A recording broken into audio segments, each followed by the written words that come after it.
Allez, bonjour à tous, j'espère que vous allez bien. Aujourd'hui, on va faire une analyse du marché. Il y a pas mal de choses à dire, surtout d'un point de vue annonce économique. On va voir ça juste après. Donc, on fera une analyse de BTC Ether. On parlera sûrement de quelques altcoins. On fera une analyse du marché US. On verra 2 altcoins que vous m'avez demandé d'analyser. On verra tout ça en fin de vidéo. Grosse semaine chargée, on peut s'attendre à pas mal de volatilité, surtout mercredi. On a l'inflation aux États-Unis, on a la décision des taux d'intérêt, on a la conférence de Jérôme Powell, le FOMC tout simplement.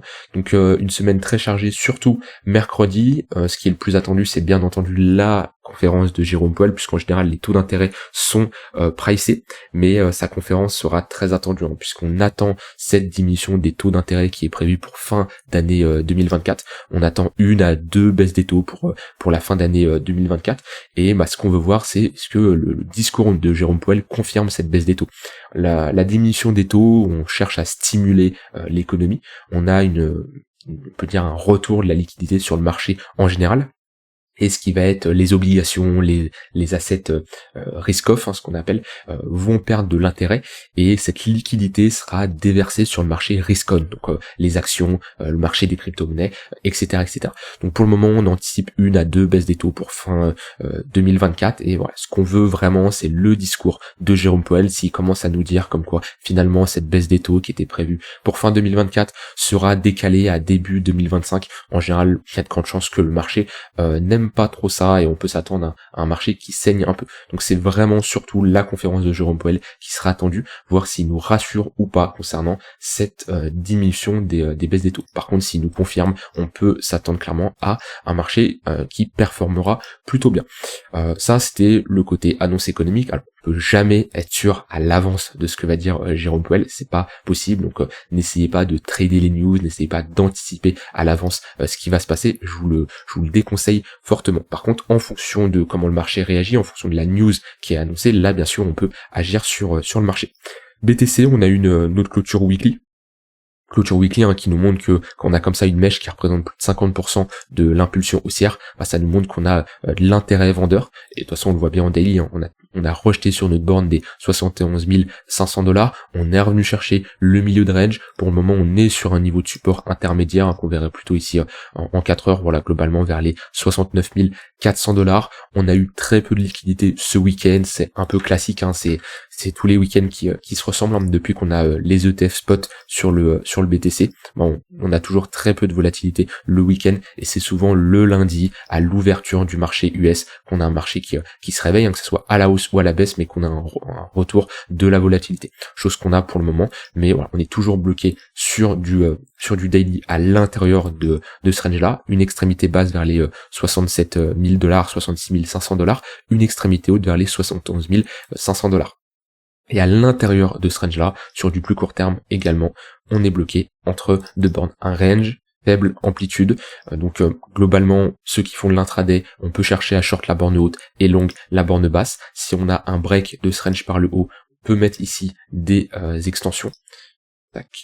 Donc si on a un break par le bas, on peut s'attendre à un retour entre les 68 455 $ et 68 126 $. Donc ça, c'est des extensions de Fibonacci, c'est une prise de profit théorique si on break par le bas. Si par contre on break par le haut, hop, on peut s'attendre à un retour entre les 100% d'extension, donc 70 300 $ et 70 700 $.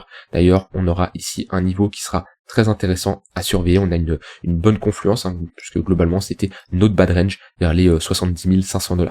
Donc c'est une bonne zone de confluence, pourquoi pas, pour chercher des shorts dans cette zone-là.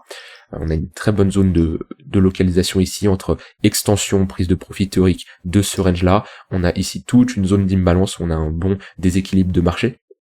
Et surtout, on est sur une zone de support qu'on a break. Techniquement, quand on break comme ça un niveau de support, ce niveau fait office de résistance. Pourquoi? Tout simplement parce que tous les acheteurs qui sont positionnés sur cette extrémité basse, c'est des acheteurs qui soit actuellement sont fait liquider, soit ils sont fait stop loss. Donc ces gens-là, on les oublie, ils ne nous intéressent plus. Par contre, ceux qui sont toujours en position, ces acheteurs qui sont bloqués, qui ont la tête sous l'eau, si on revient chercher leur prix d'entrée, ils ont la possibilité de sortir à break-even. un acheteur qui sort à break-even, qui revend sa position, d'accord? Quand vous êtes un acheteur, vous êtes un futur vendeur. Et automatiquement, une vente, ça peut provoquer un ralentissement, ça peut provoquer une résistance. Voilà, c'est comme ça que les supports et les résistances se créent. Ça peut être des acheteurs bloqués, des vendeurs bloqués, des acheteurs qui clôturent leur position. Ça peut être également des vendeurs qui défendent un niveau de prix, bien entendu. Mais ici, très bonne zone à surveiller si on y va dans les prochains jours, même dans les prochaines heures. Entre les 70 000, la bonne zone c'est 70 500 $. Alors bien sûr on se positionne pas n'importe comment dans ce genre de niveau, ce qu'on veut idéalement c'est pousser, aller chercher ce niveau de prix en poussant à la divergence. Donc que vous tradez avec le MACD, que vous tradez avec le RSI, ce qu'on veut c'est aller chercher ce niveau de prix en poussant à la divergence baissière, ce qui nous montre tout simplement un affaiblissement au niveau des acheteurs. Et si on a seulement cet affaiblissement avec un ravalement, une pattern de top de marché type M ou une bougie, ce type de bougie, on a une tentative de break ici avec prise de liquidité, break, ravalement de la précédente bougie, voilà, quelque chose qui nous montre que ok, on a localisé notre zone, très bien, on sait qu'on peut s'attendre à une réaction vendeuse, on a en plus un affaiblissement des acheteurs, parfait, et en plus on a une confirmation comme qu'on a des vendeurs qui se réveillent sur ce niveau de prix, ça peut être une confirmation pour chercher des ventes, avec bien sûr un stop loss au-dessus de la structure, ou voilà, à la réintégration de ce niveau-là, puisqu'on ne veut pas conserver une position vendeuse si on a une réintégration et qu'on flippe cette zone de résistance en support. C'est un peu ce que je surveillerai moi cette semaine sur le BTC. Par contre, également, ce que j'aime bien, c'est que on était ici dans une bonne zone de résistance. Si on s'amène à break ce niveau-là, ça peut être maintenant dans les prochaines minutes, prochaines heures, et qu'on a des moyennes mobiles qui repartent à la hausse, si éventuellement on a un pullback dans ces moyennes mobiles-là, ça peut être une opportunité de short. Vous voyez que on a deux niveaux, un niveau qui peut être intéressant à surveiller pour chercher des shorts, et également un niveau qui peut être intéressant pour chercher des longues, que ça soit le break de ce niveau-là et le pullback dessus, ou également un pullback sur les moyennes mobiles court terme, 15 minutes, 1 heure. Donc on voit qu'on joue ici avec une faible amplitude, on peut chercher des shorts comme des longues, parce que je vous rappelle que la dynamique de base est haussière, alors, la dynamique de fond weekly est haussière, par contre la dynamique secondaire en daily est globalement neutre ici. Donc voilà, on n'a pas honnêtement sur l'unité de temps supérieure, donc ici je parle en daily, une grosse tendance de fond avec un fort momentum. On voit que on a une bataille entre les acheteurs et les vendeurs, et techniquement on peut chercher des achats comme des ventes en fonction bien sûr des extrémités. Je vais pas chercher des achats et des ventes n'importe où, j'ai localisé les zones qui m'intéressent. Maintenant, ce que je veux, c'est quand on y va, avoir une réaction. Donc si on retrouve ici un 15 minutes qui crosse le 1 heure avec un 15 minutes qui est bien vertical, rien ne m'empêche de prendre un long pour accompagner le prix. Par contre, je prendrai pas un long, bien sûr, si on s'approche de cette zone de résistance. On voit qu'on est en train de break, et voilà, pour le moment, le but c'est pas de FOMO, j'ai mes zones, j'ai mon setup, je sais comment je veux agir sur le marché. Si j'ai une opportunité, pourquoi pas, si je l'ai pas, tant pis. Et faut pas FOMO, d'accord? Si on a un gros pump comme ça, commencez pas à short alors qu'on a un gros flux haussier. Ce qu'on veut, c'est on patiente, on a notre zone, on sait ce qu'on a à faire, c'est-à-dire se positionner lorsqu'on a une pattern de retournement, quelque chose qui montre que les vendeurs sont là. On peut avoir une zone, mais si on a notre zone, mais on n'a aucune réaction vendeuse, ça n'a aucun intérêt. Et également, si on break, on pull back, mais on n'a aucune réaction acheteuse, il n'y a aucun intérêt de se positionner. Donc là, voilà, je vous ai fait un peu le topo sur du plus court terme, sur du 15 minutes, 1 heure, qui peut arriver dans les prochaines minutes, prochaines heures, ou peut-être demain, après-demain, j'en ai aucune idée, mais c'est globalement ce que je vais regarder. En tout cas, là, voilà, comme d'habitude, ouverture du marché US le lundi, c'est là où il y a toujours le plus de volatilité. Mais attention également, si vous avez des positions en cours mercredi pendant les annonces économiques, méfiance, ça peut être méfiance surtout si vous avez des stop loss assez serrés. On a souvent beaucoup de volatilité lors de ce genre d'annonce comme on a eu ici à ce moment-là, et on peut chasser des deux côtés. Voilà, sur le BTC, là-dessus, j'ai pas grand chose à dire de plus, j'ai toujours ma position qui est en cours sur le BTC, où je suis à break-even bien entendu. Ça, c'est pour BTC.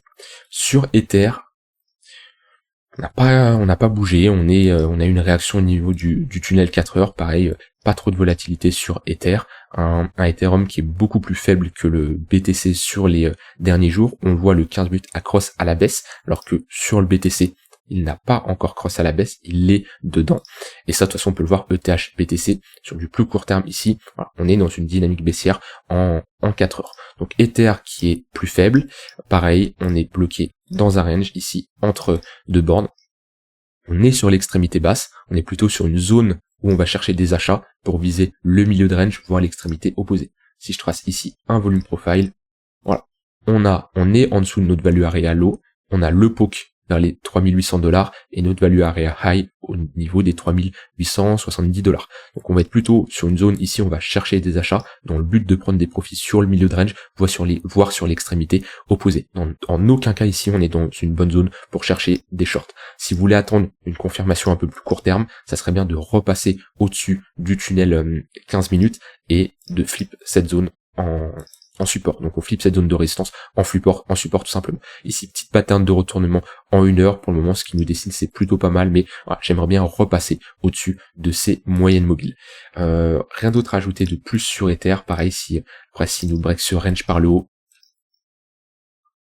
on pourra mettre des extensions. Je vais essayer d'être précis parce qu'on est des extensions court terme quand même. Tac, je vais l'inverser. Il nous donnera une target entre les 4200 et les 4300$, et si break ce gros niveau à la hausse, on peut avoir plusieurs extensions. Bien sûr, on a des extensions en fonction du mouvement qu'on va prendre. Si on break ce sommet-là, on aura des niveaux entre les 4800$ et les 5300$.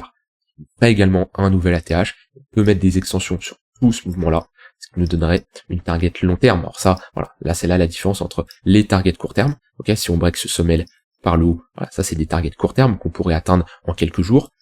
Les targets au-dessus là, 4800, 5300, c'est des targets qu'on pourrait atteindre en quelques semaines, d'accord?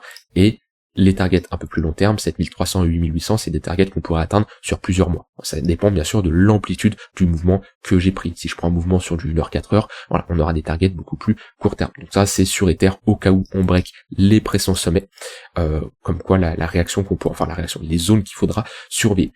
Comme d'habitude, je suis toujours bull sur ce marché. C'est compliqué. Selon moi, c'est compliqué de shorter le marché ici. On est dans un marché où on a énormément de news qui sont positives selon moi. L'arrivée des ETF spot sur BTC, l'arrivée des ETF sur Ether. On voit qu'il y a une adoption qui est en train de se faire. Alors c'est pas une adoption comme on l'imaginait, où ça allait être utilisé de partout dans le monde. Non, mais on a quand même les institutions qui rentrent de plus en plus. On a potentiellement une diminution des baisses des taux qui arrivent. On a les élections présidentielles. C'est dur selon moi d'être bearish ici et de shorter le marché. Moi j'ai aucun intérêt à shorter le marché. C'est pour ça que je cherche des longues sur ce marché. Je continue à me positionner sur certaines altcoins. Je renforce certaines positions. Je joue surtout le narratif Ether actuellement et tout ce qui tourne aux alentours de l'écosystème Ethereum avec le TF Spot qui est censé arriver. Voilà. De toute façon, ma plus grosse position, ça fait déjà des mois que c'est comme ça, c'est Ether, mais actuellement je me concentre surtout là-dessus. Là, je parle vraiment sur du long terme. Après, sur du court moyen terme, je me concentre sur les altcoins qui sont les plus fortes. Donc, compliqué, selon moi, d'être bearish à l'heure actuelle, bien qu'on soit sur résistance. Mais pour moi, on n'a pas encore un marché qui est totalement euphorie. Si on regarde, je peux prendre par exemple Google Trend, qui permet de voir l'intérêt sur une actualité, sur n'importe quoi. Attends, si je mets Bitcoin, l'actualité sur un terme de recherche. Voilà, je cherchais le mot. Hop, tous les pays, si on met 5 dernières années, voilà, on voit que l'intérêt, il est au plus bas. On voit que on n'a pas eu encore cet effet de bull market comme tout le monde l'entend. Alors oui, on est dans un bull market sur le marché. Hein. On passe de 17 000 à 70 000$. Bien sûr qu'on est sur un bull market. Mais le bull market que tout le monde parle, c'est-à-dire tout le marché qui explose, sur les médias, ça parle de BTC. Il y a votre influenceur favori qui n'a rien à voir avec l'écosystème crypto qui va commencer à vous parler d'investissement et de crypto. C'est ça le bull market que tout le monde parle. Ça, on l'a pas. On voit qu'on n'a pas un gros intérêt pour le marché crypto en général. Et tant mieux. Plus on le repousse, plus on peut s'attendre à une grosse phase d'euphorie. Ça c'est pour BTC Ether. On m'a demandé d'analyser 2 altcoins. Alors tel que je connais absolument pas. Et on me l'a demandé, je crois, dans un commentaire. Du coup, je le fais ici en vidéo. Alors, on va regarder si j'ai pas plus d'historique que ça. Tac. Ok, donc déjà ce qui est intéressant, c'est qu'on a presque toute l'offre qui est en circulation. On a en plus une offre max, c'est-à-dire qu'il nous reste 12% ici de l'offre à émettre, donc de jetons à débloquer. Et ensuite, on aura une offre max, c'est-à-dire que ça sera juste l'offre et la demande qui fera bouger le prix, et pas de potentiel déblocage de jetons qui pourrait clairement impacter le projet. J'ai pas plus d'historique que ça. C'est listé sur quoi, ça? C'est pas listé sur grand-chose. Hein. KuCoin, Bybit, vraiment, On n'a pas énormément de listing, il n'y a pas énormément de volume là-dessus, je pense. Ah, c'est globalement faible, hein. Pas énormément de volume, après on est quand même sur une petite crypto, mais comparé à d'autres cryptos du même, pas spécialement du même market cap, mais enfin si on a des cryptos qui sont listés sur Binance avec un market cap aussi petit, mais ouais, on n'a pas grand-chose. Je vais aller du coup sur ChartCoinTrader Pro. Donc si la chart est intéressante, mais visuellement de ce que j'ai vu, on a une chart qui est pas mal. Alors, on se met en weekly, parce qu'on analyse sur du long terme. Ah, on a bien retracé quand même. Bien retracé. Les charts comme ça, en général, moi je pars du principe que si l'alcool prend au moins 95%, déjà il y a très peu de chances qu'elle retourne à l'ATH, et en plus ça nous montre que c'est pas un projet qui a intéressé énormément de monde.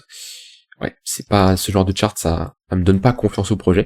Maintenant, d'un point de vue technique, c'est pas mal, d'accord? C'est là la différence entre le fondamental et le technique, et l'analyse technique, bien entendu. Mais là, déjà, quand je vois ce genre de baisse, je me dis, ok, j'ai un petit doute sur le fond. Techniquement, un bon projet ne prend pas aussi cher. Maintenant, d'un point de vue technique, ouais, c'est pas mal ce qu'on a, du coup je vais repasser ici, c'est pas mal puisque on est rentré ici dans une phase d'accumulation, globalement dans un range qu'on a break ici par le haut, on peut même mettre notre range ici, avec une déviation à la hausse, et on a break, on est en train de faire un pullback sur une bonne zone de support actuellement, et on a déjà eu un premier rejet, on est sur un niveau de support, donc déjà je ne chercherai absolument pas des shorts ici, vu qu'on est sur un niveau de support, on peut s'attendre plus de chances d'avoir un rejet. Par contre, voilà, faut que ça parte. Logiquement, on break, on pullback, on rejette, on retourne à nouveau chercher, faut que ça parte. Si on commence à consolider sur un niveau de support comme ça, on aura de grandes chances de le réintégrer. Mais sinon, la chart est plutôt pas mal. On a, je pense, alors, un momentum qui est comment? On a un momentum qui est globalement bullish, même si on a recrossé à la baisse, on n'a pas une vraie pattern. Ouais, le MACD est pas super à analyser. On n'a pas grand chose. Globalement, j'ai envie de dire, on est neutre. J'aime pas après un vrai signal. Après, on a une divergence haussière ici, qui a été validée à ce moment-là. Ouais. Si on break ce creux-là sur le MACD, ça serait pas incroyable, mais globalement, il n'y a pas grand chose à dire là-dessus. Si on réintègre ce niveau-là, on était quand même dans un gros range, période d'accumulation de 2 ans. Si on réintègre ce niveau-là, on aura de grandes chances de retourner chercher le milieu de range, voire le bas de range. Après une aussi grosse accumulation, si on en est vraiment sorti, c'est un niveau qui doit faire office de support. Si on le réintègre, c'est pour aller chercher de la force au milieu de range ou le bas de range. Mais la chart est pas mal d'un point de vue technique quand même. C'est sur ce genre de chart techniquement qu'on veut se positionner parce que on a ici l'exemple parfait de on rentre dans une phase d'accumulation, on break et on a le pullback. Et il y a deux types d'investissements, comme j'aime bien l'expliquer assez souvent. Soit on a des convictions d'un point de vue fondamental sur le projet. Notre but, c'est de nous positionner sur le bas de range. Okay. L'inconvénient, c'est qu'on n'a pas de confirmation technique, donc on se base juste sur une conviction fondamentale que le projet est bon. Par contre, si on veut patienter, le mieux c'est d'attendre la structure de retournement, la pattern ici en monthly, cette structure en W, qui nous montre que, ok, on a validé ici une pattern de retournement. Où là déjà, oui, on a un prix plus haut, automatiquement, mais on a plus de conviction parce que on peut être sur ici un break et une confirmation de bottom. Deuxième crypto, STRK, Starknet. Starknet, il y en a beaucoup qui me le demandent, peut-être pas mal de gens qui sont bloqués ici, et du coup qui se demandent ce que ça donne. Le problème c'est un projet qui est vraiment pas aimé par la communauté. En général, quand un projet qui est pas aimé par la communauté, c'est pas bon. Suite à leur airdrop, leur lancement, où on va dire que leurs règles n'étaient vraiment pas incroyables, on a l'air d'avoir trouvé ici un point bas temporaire. Alors on n'a vraiment pas confirmé le bottom. J'aime bien ce genre de bougie. Ça c'est le genre de bougie que j'adore. On a tentative de break par le bas ici. On voit on mèche sous le plus bas la journée précédente. On a un rejet des acheteurs. Et on clôture ici dans le vert, avec une bonne journée complète ici, plus 15%. On voit qu'on a une journée qui est entièrement maîtrisée par les acheteurs avec un break concret. Vous voyez la différence entre ici on a un break concret, ici on a un break plutôt timide, hein, vu qu'on a une mèche qui représente plus de 50% de la bougie. On est revenu chercher ici cette zone où il y a une forte demande. Maintenant, globalement, on est toujours dans une dynamique baissière / range, d'accord. On est globalement ici dans une phase de consolidation. Si je mets les moyennes mobiles, on voit qu'on a toujours un 1 heure qui est sous le 4 heures. Ce qui serait bien, ça serait soit vous positionnez pareil sur le bas de range, avec une zone d'invalidation sous le range, et target milieu de range, haut de range, soit vous attendez un break de structure d'un niveau clé, hein. Donc on a un niveau clé vers les 1,33 $. Ici c'est une bonne zone si on repasse au-dessus de ce niveau-là, qu'on flippe cette zone de résistance en support, ou alors si vous êtes un peu plus agressif, si on a un 1 heure qui repasse au-dessus du 4 heures et qu'on flippe cette zone de résistance en support. Mais ce qu'on aimerait, c'est de se positionner lorsqu'on a des moyennes mobiles qui sont orientées à la hausse. Pour le moment, on voit que on a 1 heure qui est globalement plat, qui faisait pas grand chose. S'il veut bien me le rafficher. Ah, le 1 heure il est fin comme ça, c'est compliqué pour se positionner, ça serait bien de retrouver un 1 heure qui est comme ça, là pour chercher des shorts. Alors là du coup on est dans une dynamique baissière, mais là pour chercher des shorts c'est plutôt pas mal. Donc si on retourne avec un 15 minutes qui repasse au-dessus d'une heure, 1 heure qui retourne au-dessus de 4 heures, là ça serait pas mal pour Starknet, et dans ce cas-là, ouais, on pourrait avoir un retour, chercher ce niveau-là. C'est le gros niveau plutôt de résistance, globalement vers les 1,75 $. En plus, je pense que si je mets des extensions de Fibo, hop, on n'y serait pas loin. Ouais, globalement, on aurait des extensions pile dans ce niveau-là. Donc, bonne confluence ici où il faudra se méfier. Pareil, ici on a des acheteurs qui sont bloqués, peut-être vous, et si on va chercher ce niveau-là, bah, ça peut engendrer des clôtures de position d'acheteurs pour tout simplement sortir de cette position qui les a fait tant souffrir pendant des mois, où ils croient peut-être plus au projet et ils veulent sortir lorsqu'on reviendra chercher leur prix d'entrée. Donc là, bonne zone de localisation pour chercher à prendre des profits ou chercher des shorts, à voir comment le marché, pareil, réagit sur ce niveau de prix-là. Rien d'autre à ajouter, j'espère que cette vidéo vous aura plu. N'hésitez pas à me dire vous ce que vous en pensez du marché et comment vous envisagez la suite avec cette baisse des taux, avec les annonces présidentielles, les présidentielles aux États-Unis, avec tout ce qui se passe autour du marché crypto. Je vous souhaite une très bonne fin de journée, on se retrouve demain pour une prochaine vidéo. Bye bye.